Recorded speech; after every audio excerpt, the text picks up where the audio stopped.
All right, welcome everybody to the International College of Integrative Medicine podcast. I'm your host, Luke W. Russell, and today I am joined by Dr. Terry Chappell. Dr. Chappell, welcome. Thanks for taking the time to sit down with me. Thanks for being here. Now, could you tell us just a little bit about your practice? My practice is a holistic practice, but I'm also board certified in family medicine. So we treat all sorts of things as a family doctor would, but we have the added dimension of natural approaches that can oftentimes work when the conventional medicine doesn't.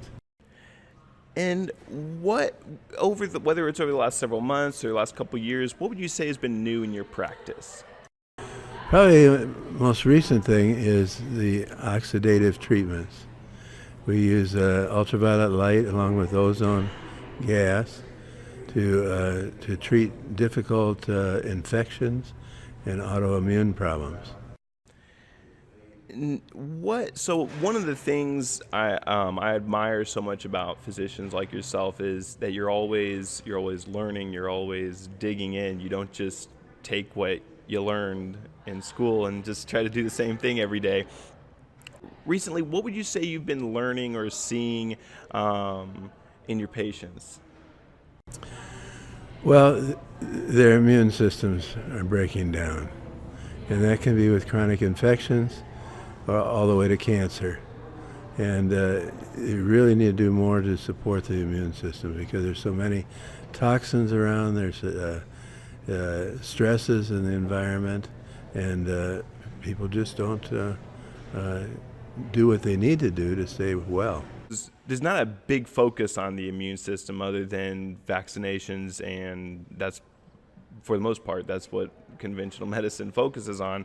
But from your standpoint, what do you think it is that doctors are missing out on, maybe questions they should be asking or things they should be looking at in their patients? Well, I think doctors mainly focus on acute illness or infections, things that put people in the hospital, the need for surgery, that type of thing. But what we really need to do is focus on staying well and health. We have true health care rather than disease care. Yeah. Other doctors who practice holistic and integrative medicine, what do you think, especially for someone who's newer to this, whether they're either transitioning into this world and they've been a physician for a while, or maybe they're fresh out of school, what do you think they need to be asking themselves and their patients as they're trying to understand what's going on in the immune system? Well, they need to look at the mechanisms of staying well. And that's boosting up the immune system, vitamins, minerals, exercise, diet, and stress. Overwhelming problem at times. I'll be back with more from Dr. Chappell in just a little bit. But first, let's hear from our Executive Director, Wendy Chappell. Hi, this is Wendy, and I'd like to talk to you about becoming a member of ICIM.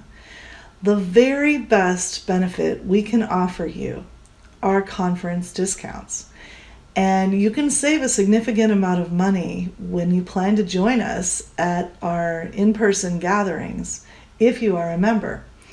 Members can join at any time before the conference, during the conference, or even after the conference, and you will get a refund to match the member rate. We have 2 meetings coming up. One is in March in Philadelphia. The other is in October in Toronto. And if you come and join our community, connect with our members and the wider network we bring together, meet the people you need to meet, you will be receiving the very best benefit membership in ICIM can possibly give you. So if you're interested, email me, wendy@icimed.com. That's wendy@icimed.com. And we can talk over what becoming a member might mean to you and might look like in your life. Thank you. All right, and now back to our interview with Dr. Chappell. Can you elaborate a little bit on how I know you mentioned briefly earlier how the immune system's being taxed, but can you just elaborate a little bit about how you've been helping your patients identify what's going on in their immune system, and how you kind of go about setting up a treatment protocol for that? Well, for example, there's somebody who has a lot of anxiety or depression. What we can do is we can measure their brain waves in general, and then we can help to improve that. So if they're out of whack, we can bring them back into sync. And you can do that for just simple treatment measures. And then the autonomic nervous system, which is the central nervous system, becomes balanced again.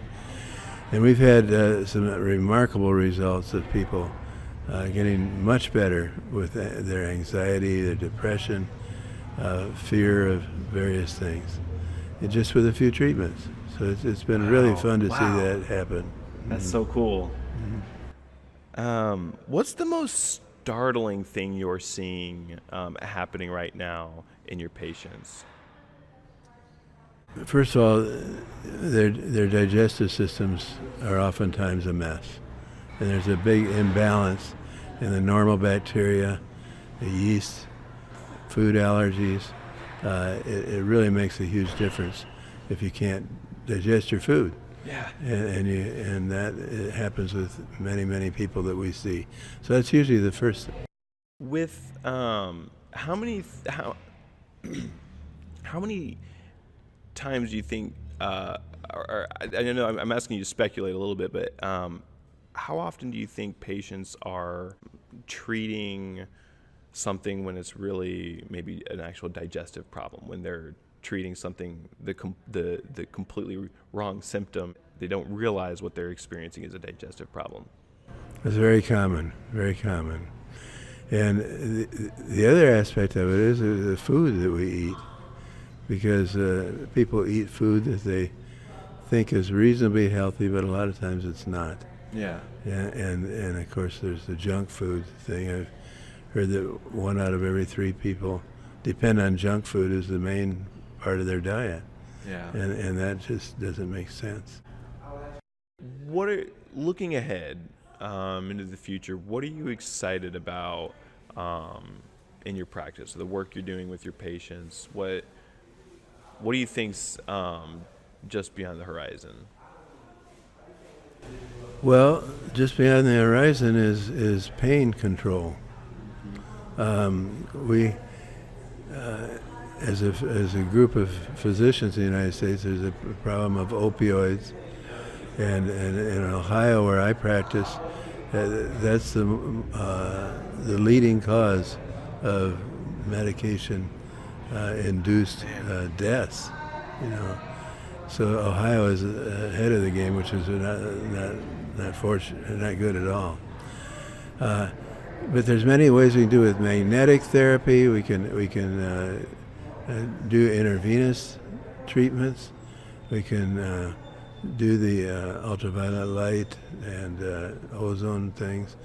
Very simple treatments, and no side effects, virtually no side effects at all. So I think we're on the horizon of really being able to control pain a lot better than we have in the past. Dr. Chappell, thank you so much for joining me today. Do you have any other thoughts you'd like to share, just thinking about whether it's maybe related to your work with the immune system or the digestive tract, or just anything else with what's going on in your practice? We really need to look at the whole patient. The conventional medicine usually addresses the problems that the patient presents with, but we can't stop there. That's where the cry for help is. Yeah. But we really need to look at the whole patient and address all of the problems. And if you are only allowed 7.5 minutes to see a patient in a patient visit, that just doesn't work. Yeah.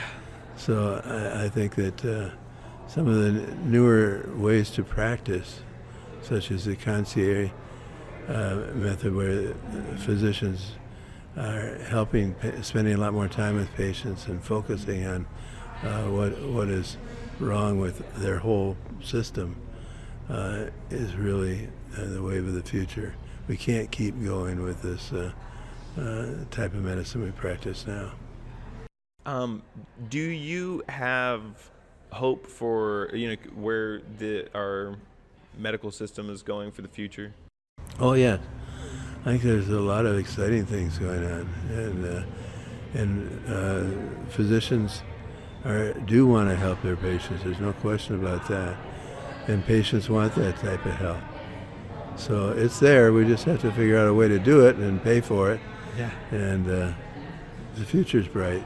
Good, good. Well, thank you so much, Dr. Chappell, for joining me today. Thanks a lot.